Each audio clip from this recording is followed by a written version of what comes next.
This is the Brewer and the Baker, a baseball card podcast, Come on, get up! where two collectors share their journey through the hobby. Yo! Here are your hosts, Mitch and Dan. Times, static attic vibe is what we provide for your mind, so you can step aside and wine and dine upon the lyrical find, the steady rockin' over. Well, welcome, folks. Welcome to the Brewer and the Baker. Yeah. Hey, Dan.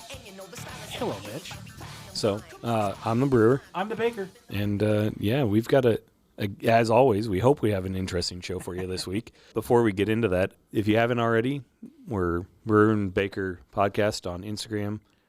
Did I messed that up? Brewer Baker Podcast. Podcast on Instagram. You can email us, brewerbakerpodcast@gmail.com. Please follow us because we are doing a interactive thing. Yeah. So if you haven't, well, we'll get into that in a minute. I don't want to step on No. Dan's toes on this one. Because also on Instagram. Right. So, do you remember, like, gosh, it's been... A month and a half, 2 months? No, it's been like 4 months What? since we since we finally reached A grand? 1,000 people that can follow us on Instagram, or that do follow us on Instagram, which means that we can go live. It's been that long. Well, maybe 3. I don't know. It was around August, so I guess time is relative, yeah, so 3-ish months, something like that. it's just a construct. Time is just a construct. We really haven't done anything with that, you know. Well, you've done a couple. A few things. One thing that didn't save. Oh, yes.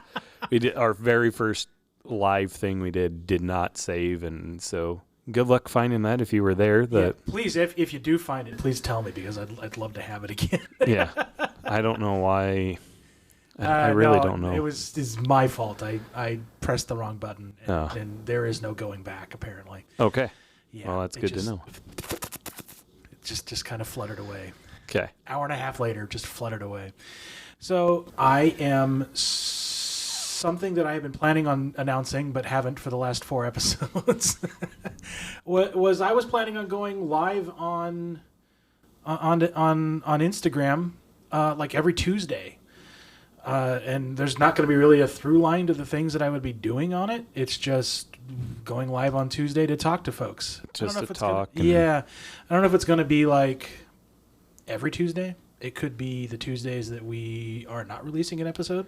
Yeah, so do Thursday release, come around the next Tuesday. Right. Yeah. Yeah. So, like, you know, after this one releases, I'll go live. And then, yeah. So I think that's how that'll work.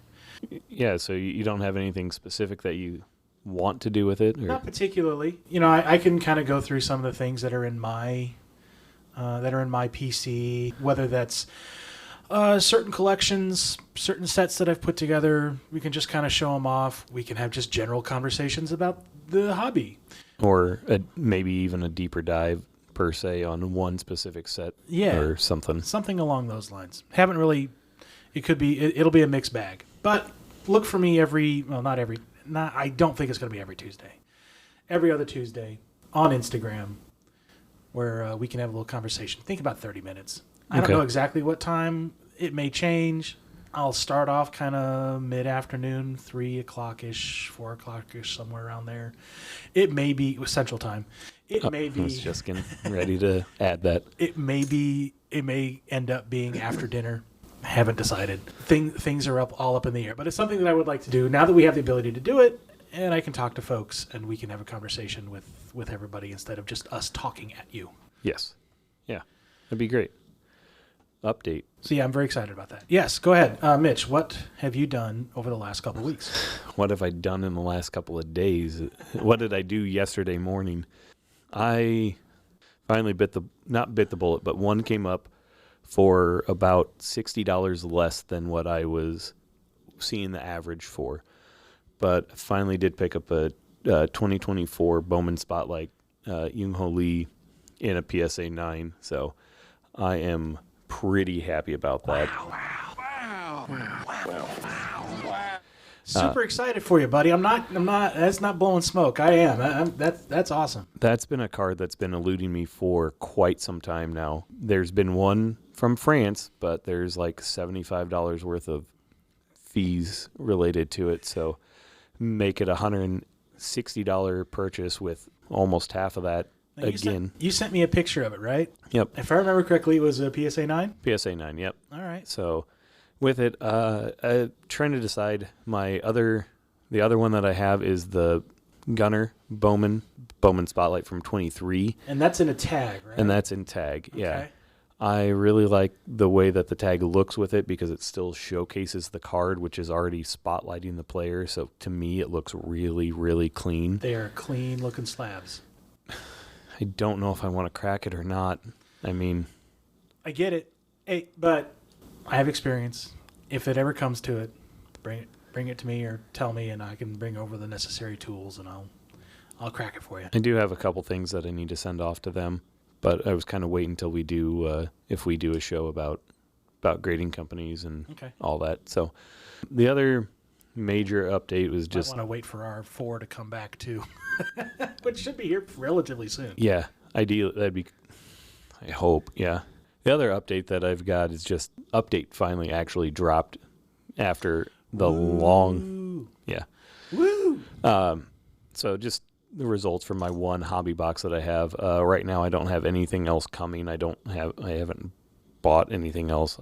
I am looking for blasters, hangers, fat packs, trying to do the same thing, but 2 golds, lovely player worn relic. I mean, at least it's Haesung Kim, so I mean it's still somebody collectible. And then a gold foil, numbered to 50, of a pitcher for the Orioles or for Houston. Yeah, sorry, another orange team. I did have to look him up, but he was 3-1 this year. Over 11 games he played, but 3-1 was his official record. You haven't said his name yet. No. AJ Blueball. Yeah, I was scared of how to pronounce the last name. That's going to be my guess. BLUBAUGH. Blueball. So I had not heard of him, but did look him up. Strikeouts per 9 was over 9. He has a 1.8 ERA in his 11 games, 37 innings pitched, and has given up 17 runs. Not too shabby, actually. Yeah. I didn't get the pre-sale, so I had to go full retail and had to go to the local card shop, and I picked up just a regular hobby because they didn't have any jumbos. And if you only get one guaranteed hit, but you're guaranteed a hit. You're not guaranteed anything specific, right? So if you're going to get a relic, at least make it of the AL Rookie of the Year, right? I got a Nick Kurtz relic. And the other highlights were 2 gold, not gold. Yeah, the gold out of 225 or 2025 of Jacob Wilson and Matt Shaw. So not terrible. Yeah, I mean they're not true rookies. They're the rookie debut cards. Yeah, I can't really complain too much other than the outrageous price for a hobby of tops these days. That's fair. Yeah, so that's really, at least in baseball, I did pull another real banger of a card, but that was in football. We will get to that in a moment, won't we? Yeah, I think we're going to cover that. As for me, I have a couple things. So I made 2 purchases. They're big boy purchases, and when I say big boy, I mean $100 or more. That's big boy to me. I don't have in hand yet, so I don't want to really jinx it. One is a George Brett rookie, PSA 10. It's not the card you're thinking of. It's not the 85. It's 75. Or 75. Yeah. Well, they're both 75. It's not the card you're thinking of. Okay. But when I get that in hand, I'll show it and I'll bring it, and it'll be pretty. And I also just today purchased a Bobby rookie. Yep. It's a blue atomic out of chrome platinum. So that one's out of 100, and that's going to go right into my blue refractor Royals collection. Was that one that was raw? Yes, it's raw. Any plans to encapsulate it? I don't believe so. Not at this time. maybe eventually, but right now I'm just working on getting blue refractors, and they're all going into the same pile. Nice. Okay. I also picked up a 17 A&G Mini Brooklyn Black Lorenzo Kane. Okay. Super cheap. Those, even though they're out of 25, they are incredibly cheap, and they're fun to collect. So, Is it just they're difficult to find, and they're just, well, it's not. It's not A&G's not like the super collectible set. It's not Bowman Chrome. It's not Topps Chrome. It's not Diamond Icons. It's not Dynasty, right? It Right. doesn't have that kind of cachet. They're doing something right. It's been around for a while. Yeah. All right. So I got a couple To The Moon PSA 10s in, PSA cards in. One of them is a 10. The other one is not. These are both through ComC. I got the Matt Olson. That came in as a 10. And my third attempt at a Bryce Harper came in at a 9 again. And I immediately put that up for sale on ComC and sold it within 3 days. I have another one going to PSA. We will see what happens. I kind of regretted doing that. I should have just went to eBay to see if there were any PSA 10s. any 10s, yeah. Harper is a big enough name where that is a definite possibility. So that's my fault. But we're going to try one more time, and then I will give up and try and find it on eBay. And I got some other things, but they're not worth mentioning here. All right. The other, I don't want to say big update, but update results, I guess. Oh, yes. Yes. Hold on.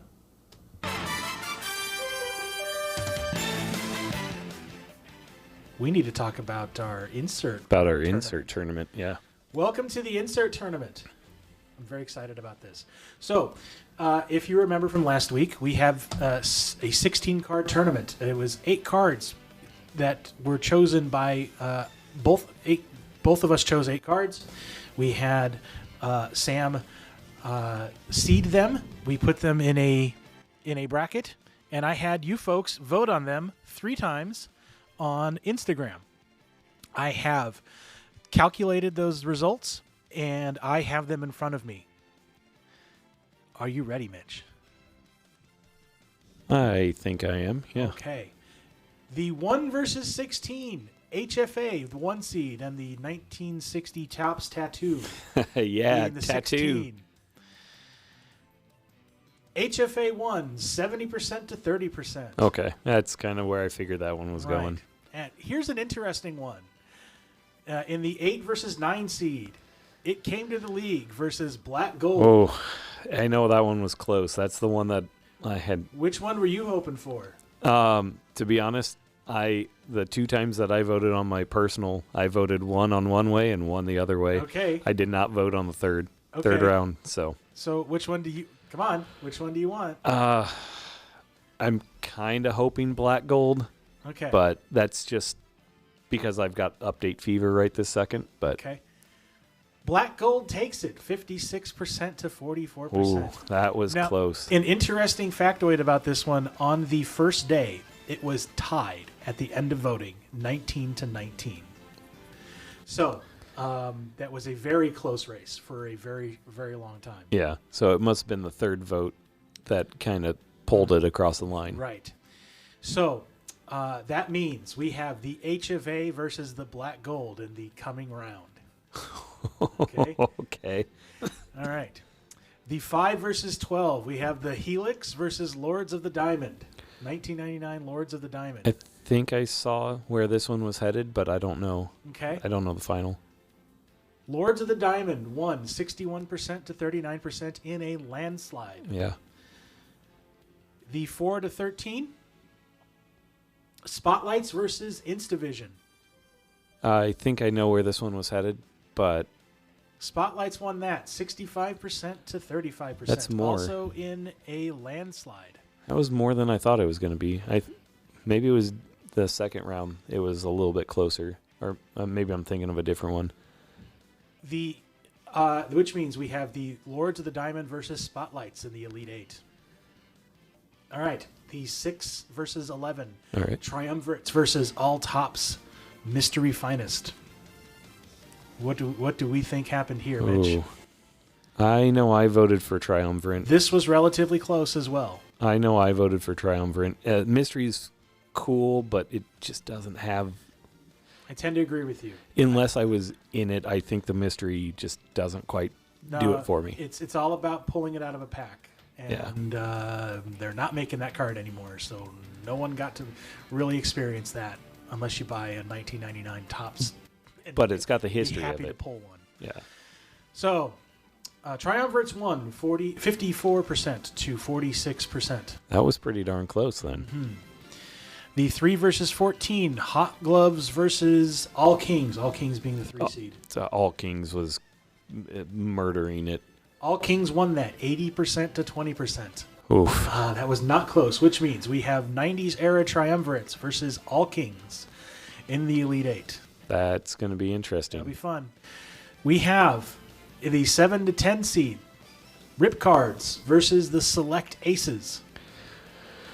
I think, I don't know. Like, I know I voted one each. Again, I'm Okay. just trying to be an agent of chaos there. It was a landslide for Rip Cards, 76% to 24%. And we've got some news on rip cards this year. Yes, we do. Finally, the 2 versus 15, Stained Glass versus the Elite Series from Donruss in 1992. Yeah. I showed this list to the to my LCS owner. Yeah. And he was like, "Oh God, the Elite Series, hands down. No, not even close." Stained Glass won 73% to 27%. Was in the minority then. But, I mean, he's been in it for years, and that holds a lot more. Yes. There's been so many different versions of stained glass that, maybe it's kind of lost on it. But Which means we have Rip Cards versus Stained Glass. Depending on how we present this, it might be an all ANG, an all ANG thing. that, oh man. So here's why I say that. When you presented Stained Glass, you did not pick a set. I probably should have put the Caveat on. Put the caveat on there that you had to pick a set. Yeah.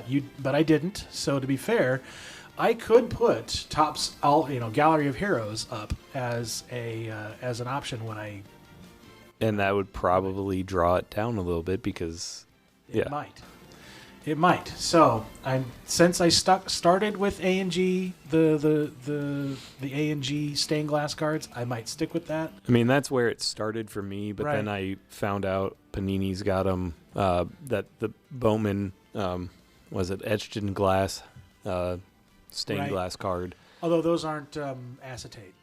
Well, okay, that's true. But yeah, Gallery of Heroes would be. I feel like it's got to stick to acetate. I feel like it's got to stick to the acetate because that's what it makes it cool to me. Right. So So I think I'm going to stick with the ANG, mostly because I want to have an all ANG representation. some one. bias there. Yeah. Kidding. Possibly. So, just as a kind of aside, we really only had one upset, according to seeds, in Lords of the Diamond over Helix. That was the 12 seed over the 5, which happens every year in the Yeah. the NCAA You always got to pick one of them. yeah. The Black Gold was a 9 over the 8. I never consider a 9 over an 8 an upset. No, it's an even match. It's an even matchup. So, to reiterate, the Elite 8, HFA versus Black Gold, Lords of the Diamond versus Bowman Spotlights, 90s era Triumvirate versus Topps All Kings, ANG Rip Cards versus Stained Glass Cards. There is your Elite 8. Be ready to vote. When this show releases on Thursday, I'd have to look at the day, but on the day that this releases, there will be a stories 20th? presentation Yeah. on Instagram where you will be able to vote on your favorites. So please do, because I think it'll be a lot of fun. Yeah.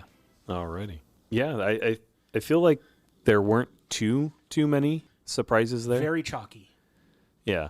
but I think it sets up some Sets up some interesting. Yeah. I mean, HFA and Black Gold alone, I mean, both are more. HFA is more modern. Black Gold has some history to it, but they're definitely of modern speaking of that, I really like this year's design. I shouldn't say it's my favorite, but I like it for a little bit more of a personal reason. I'm also a fan of it. It's a very good looking design. It looks nice. It still highlights the player very well. I really like it. So now we actually get to the topic, right? Yeah, topic Which of we the day. never actually kind of previewed. Yeah, because it's more of a conversation I've been wanting to have with you more on air. We've touched on it so many times in our just back to back or just talking throughout the week, and we always agree that it needed to be something that we held for content. And Yeah, so it's basically maybe I'm trying to help you kind of narrow things down, yeah, right? so I guess we're going to talk about non-licensed brands, whether that's across. I mean, we are primarily baseball. I'll be talking from a baseball perspective, but I don't believe that my insights are baseball specific. Yeah. And I guess I guess I've been itching to rip something. There's been quite the hiatus from Topps. Yeah, thanks, guys. Yeah. There's been quite the hiatus in baseball from Topps, so I've been itching to rip. And I really didn't want to rip Holiday in late October, early November. Which would be the only time you'll be able to get it. But I did open one tin. They're okay. If I see them again, I might buy another tin. But outside of that, I'm not going to buy like I did last year with a Mega. Actually, I did see some of the advent calendars, and I'm really interested in that, but it's also $60 that I didn't want to spend. I've seen a lot of one-of-ones come back in those buybacks. I don't know how popular those one-of-ones will be. Yeah. I've seen a lot of them come out. I've kind of resulted to buying some of the cheaper Walmart special earlier years. And, Late model blasters.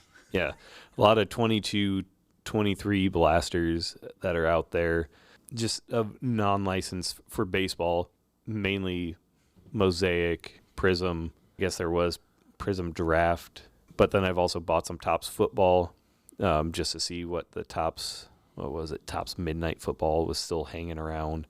So I've kind of been buying a little bit here and there, just again trying to feel out what makes sense to Sure. me. And a lot of the non-licensed stuff does go for less on the shelf. Some of it does go for less on the shelf, so it's made it less expensive for me to experience or to find out. I guess I'm just torn. I'm still torn on the products, and I don't know if I can get behind ripping something that doesn't always have the players I collect. You know, you being an experienced collector, I don't know if that needs to be in quotes or not.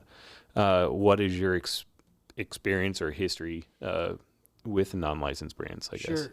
I kind of deviate from what may be the norm, I think, from a lot of folks, because I actually absolutely fell in love with Optic in 2017, baseball Optic, to the point where I don't say I super collect, because it's not like I was looking for every single version of every single card, right? But I did put together the base and the Silver Prism set every year and I actually went back to 16 and put those sets together, and I put them together. I'm still kind of, and I say this 3 years later, I'm still working on 22. 22, I kind of grew a little sour on it. I didn't particularly like the design, but I still want to put that set together just so I can have its complete MLBPA license run.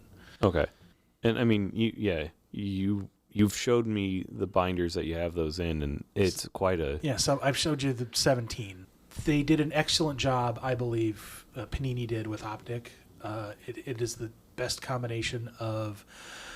It's the best combination of nostalgia and of modern, because they look like that late 80s, early 90s Donruss. They have that feel to it, but they're not an exact copy. They're modern versions of those designs. Yeah, and I do get that nostalgia kick from that. Yeah.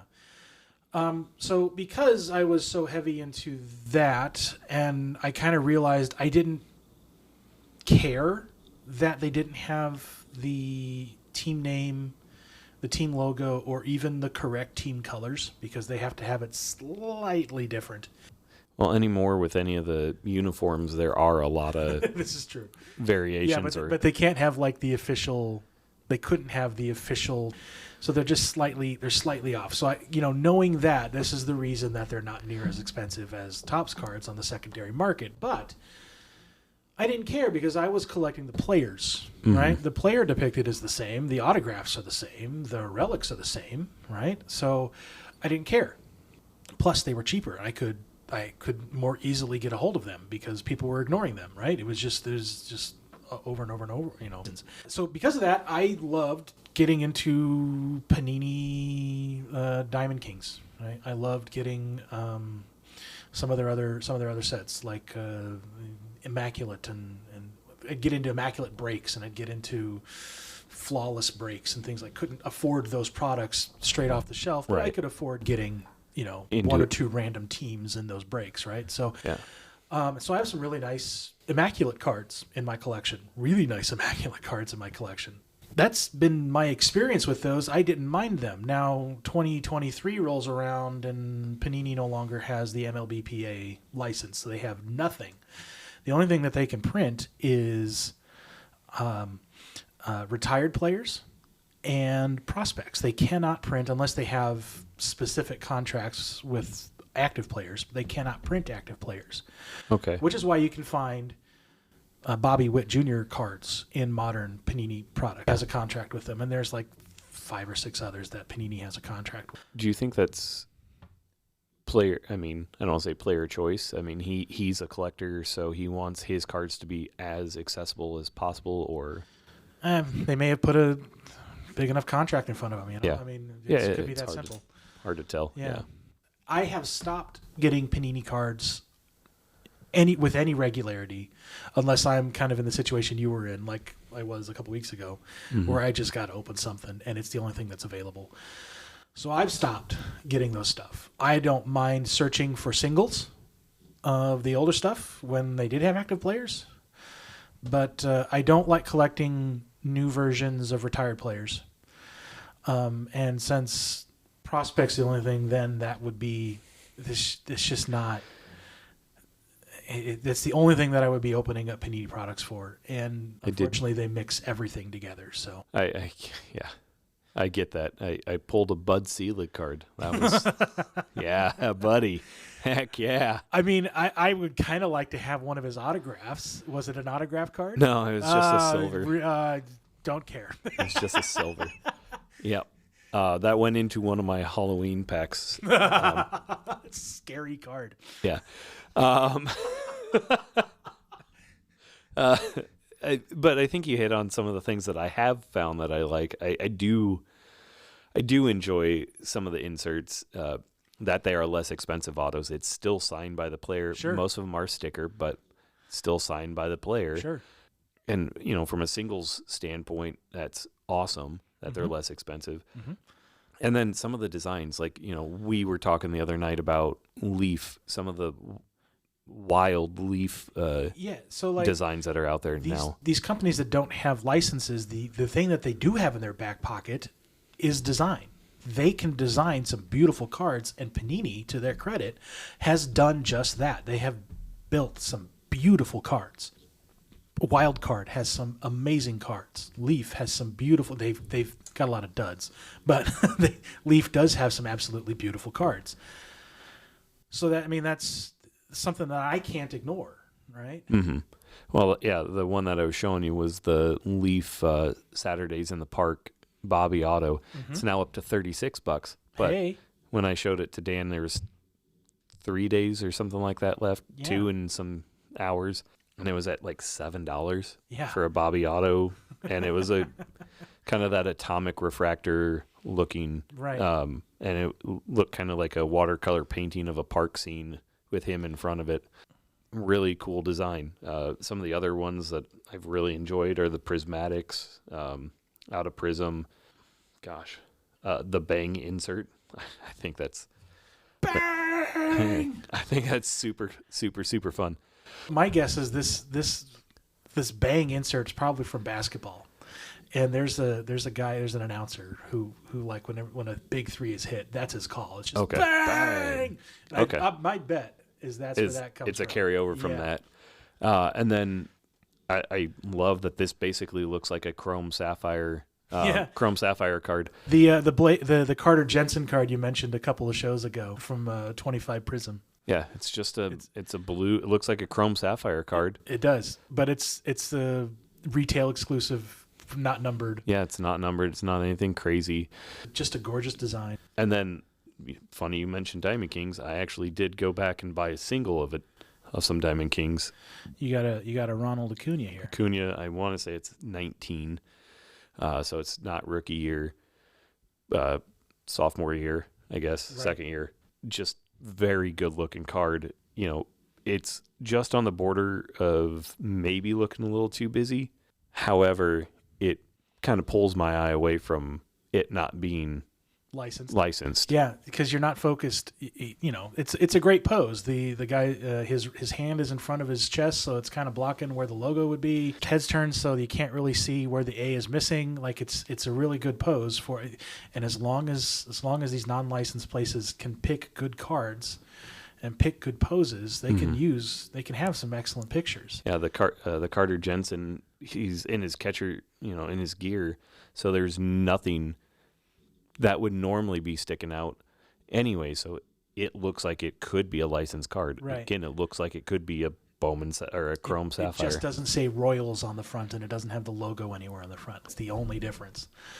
The other thing that last time we went to the local card show, picked up 2 packs of 2013 Pinnacle. Oh, you did? That's where that came from. That's where those came from. So Yeah, so, okay, go ahead.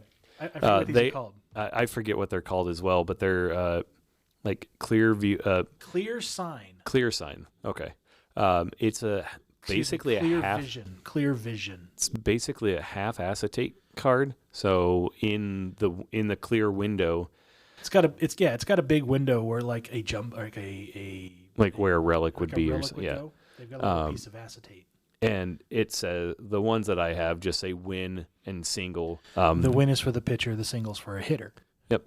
And there's win, there's complete game, there's shutout, and then perfect game or no hit. Yeah, there's different versions of it, and then there's single, double, triple, home run, grand slam. Right. So as out of those feats get more impressive, the rarer those cards get. Right. And there are some super collectors of people who actually fell in love with that set out there that try to find those really hard to find ones. So with that, like, what is something that you have hunted? I guess you kind of cover that with the optic, but yeah, I don't know how much help I'm going to be for you in this case, because generally when I'm looking for stuff for, at this point in my collecting career, when I'm looking for stuff, it's going to be a little on the higher end, through Panini, right? I'm right now. I'm working on like the blue refractor set, right? I don't think I'm going to do blue prisms. yeah, I think I'm just going to stick with blue refractor, right? So it's going to be tops only, tops and Bowman only. okay, That said, I have outright purchased many Panini relics and autographs. If you look at my personal Instagram page, my avatar is a picture of a 2016 Panini Immaculate Eric Hosmer booklet, autograph relic booklet, and it's out of 5. And on one side, it has a picture of Hosmer and a sticker autograph, which is kind of bugs me a little bit, if I'm going to be honest. But you realize that this side of the card, the left side of the card, is not the focus, because the relic is the focus, because it's a giant, dirty 3 patch. It was until this summer the dirtiest relic I have in my collection. Mm-hmm. It is my favorite card in my collection. It's this Eric Hosmer unlicensed card, right? I have that. I have a Salvi Bat Barrel from Immaculate. one of the pride and joys of my collection is a 2017 Aaron Judge autograph out of Optic. So those are the kind of cards that I would be in the market for, when I'm looking at Panini cards now. So I guess with that, are there any like specific sets that you would recommend I keep an eye out for, or like if I see boxes or packs? Sure. I've mentioned this to you, I think, over the phone or through text or something, but unfortunately, I don't think Panini makes this anymore. But so if you find some old like blasters of Diamond Kings, like those are fun rips. That's a good one. I mean, even hobby boxes are kind of cheap, right? Right.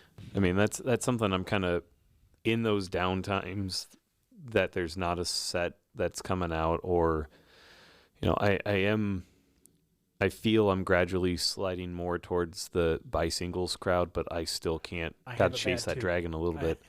I'm kidding. Sorry, that's bad. I get it too. I completely understand. Man, those wild cards, they're not for me. I really think that they have you in mind. Yeah, I do. Actually, I love the Dynamites. Man, I don't know. I think it's just that, again, kind of scratches that itch of I love dinosaurs. Right. There's some of the other ones that are out there. I forget what they call them, but they're like vampire or werewolf or zombie themed. And it's like, yeah, they're cool, but they're not really my deal. Those are only popular in October. Yeah. They're, so, I mean, I did visit their booth when I was at the National and looked at some of them. Again, cool, but not necessarily. I think just the Dynamites are down my alley.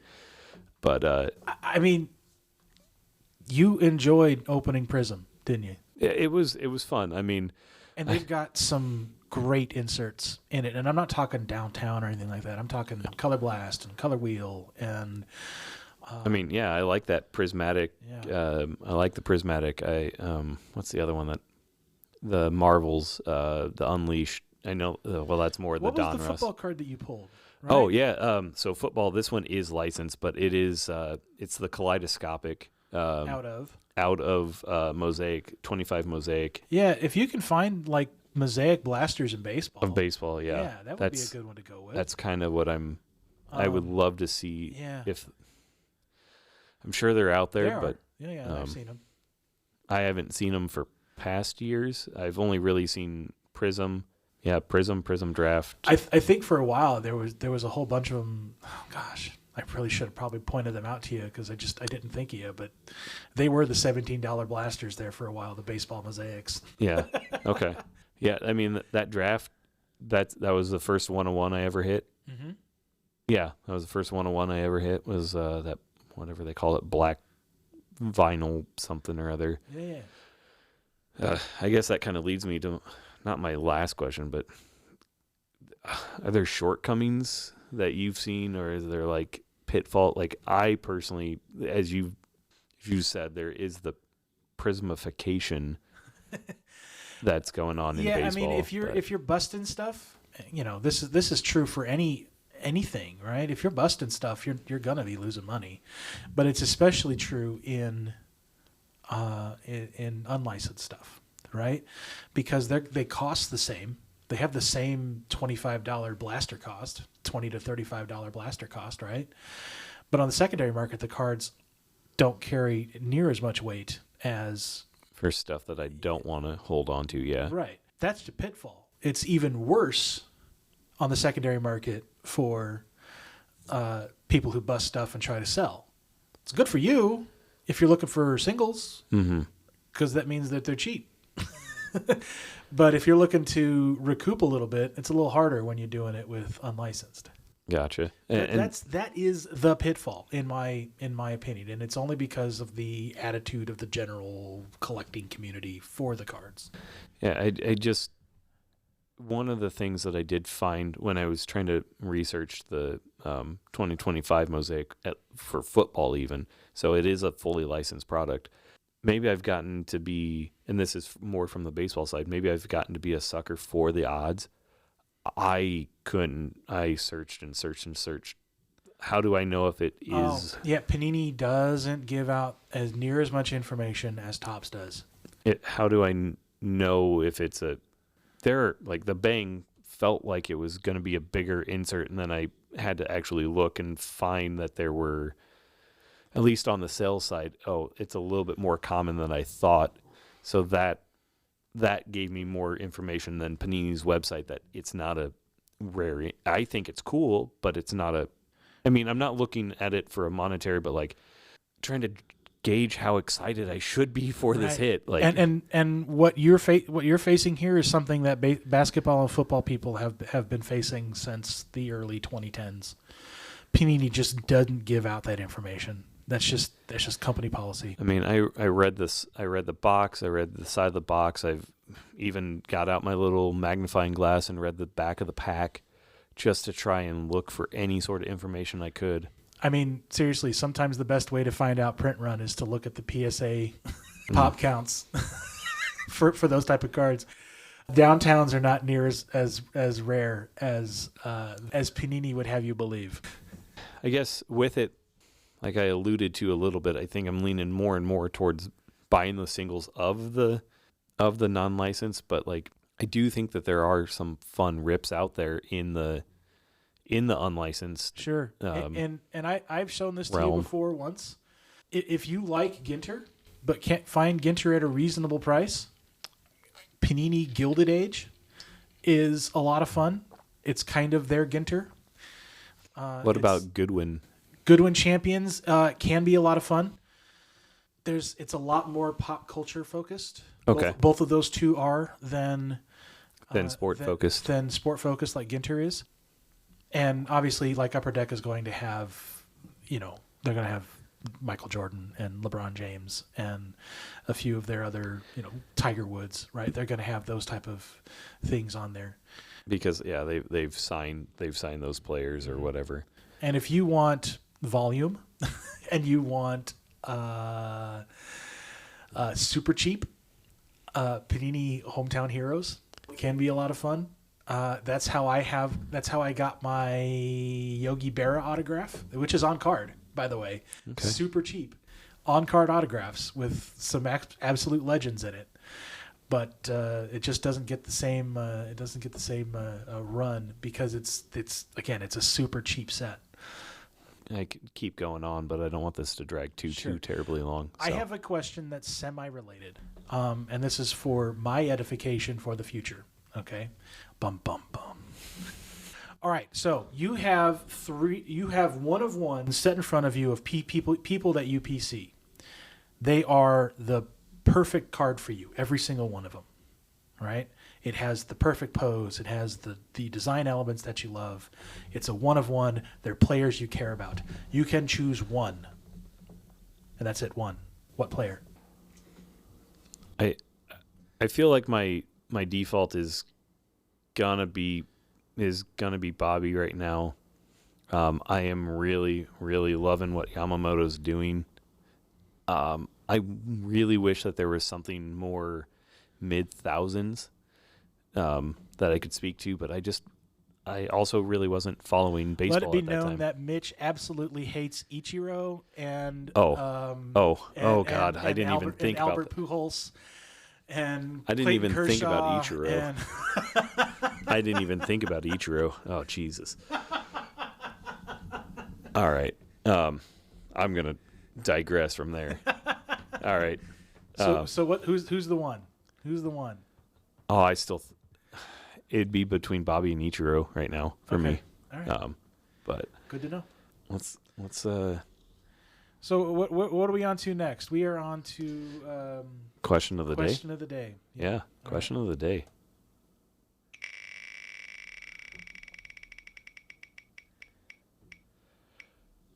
And there it goes. Okay. It was just taking its sweet, sweet time. It does. What is one stadium that you want to be able to visit someday? PNC. Okay. But they're kind of the losers. Suck. Yeah. They suck, though, which sucks because that is a gorgeous stadium. That city deserves a freaking winner. I'm passionate about this. They're like, I don't like having a second favorite team, but if I gun to my head, the Pirates would be my second favorite team. Okay. It bothered me that they were in the playoffs in 2015 because I didn't want to face them because I like them so damn much. That's fair. They deserve a good team. That city deserves a good team in baseball. That ownership is crap. That ballpark is the prettiest in the goddamn country.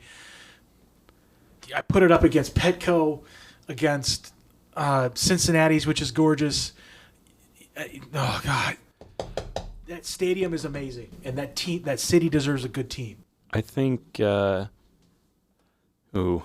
I'm actually kind of between two. My initial gut was Fenway for some of the history, or Yankee Stadium. I've recently been to Wrigley, so I have. It's hard to say history at the new Yankee Stadium. It's Well, only been okay. around for 15 years. It's fair, but okay, Fenway for an older, But I also, in 21, Camden Yards is also really high up on that list, but it's still PNC. we recently went past Oracle Park out in San Francisco. Not recently, 21. I think it was 21. I really loved it. We were there non-game day. We were there in November, and so we actually got to walk around the area and go to some of the bars and restaurants and everything, and it was really, really a fun environment, even without there being a game going on. As far as the stadium goes, seeing that backdrop of the bay right behind it is really, really neat. Cool. It also helps that we've got a friend that lives in Alameda, and owns a sailboat, so we could always anchor in the bay and just listen to a game too. I don't know if that counts as visiting, but it feels almost more unique than going to the ballpark. You get a grill going in that sailboat. Yeah, Is it's got it big enough got a full galley. Well, that's not tailgating, is it? I mean, I guess. I mean, we could sit up on the front of it and Do some fishing and fillet a fish and put it on the grill right away. and then listen to the game, and Yeah. I think that could be. Anyways, I've dreaming visions of grandeur there. I think more realistically, I would love to go. I mean, I've actually been to a fairly short list. I haven't been to many either. 4 technically. One of them no longer exists. I think I've been to. Yeah, I've now been to 4 specifically. One of them no longer exists. Old Busch Stadium 2. Actually, it was down there in, what was that, 2006. The game went into 13 innings. Pujols walked it off. It was wild. Couldn't drink, couldn't do anything like that. Buddy got us right onto the subway, got us right back to our hotel pretty darn quick, and we got the heck out of there because there wasn't going to be anything we could enjoy to do at 11 o'clock at night in downtown St. Louis. Kauffman, Coors, whatever the White Sox call their stadium now. And my very first baseball game was at Comiskey. That was my very first baseball game. Okay. Kauffman, Coors, Busch, and now Wrigley. So knocked off Wrigley as I just had to go for the history of it. It would have been cheaper to go see a White Sox game, but it was just a. I was happy to go to a White Sox game and watch the Phillies win. So, all right. Well, I think overall that answers all of it, and we probably digress a little bit on that question, but it's still fun. But Thanks for listening, guys. And remember, go to our Instagram and vote. I'm going to do just 2 rounds this time instead of 3. I'm going to do one on Thursday morning, so it'll be there all day Thursday, and I'm going to do one Sunday morning, so it'll be all there, be there all day Sunday for you to vote. I think those would be the best days because the third one had very little turnout, so it's just too much work for no reason. So, and then in the off week, be watching for Dan to go live. And on Tuesday, Tuesday after this show drops, I'll be going live, and we'll have a conversation. Yeah. Of some kind. Who knows what? Who knows? Maybe we need to give Dan a wheel. Just spit. No, I'm kidding. All right. Well, I'm the Brewer, I'm the Baker. and thanks for listening. That was the Brewer and the Baker, a baseball card podcast. Thanks for listening, and be excellent to each other.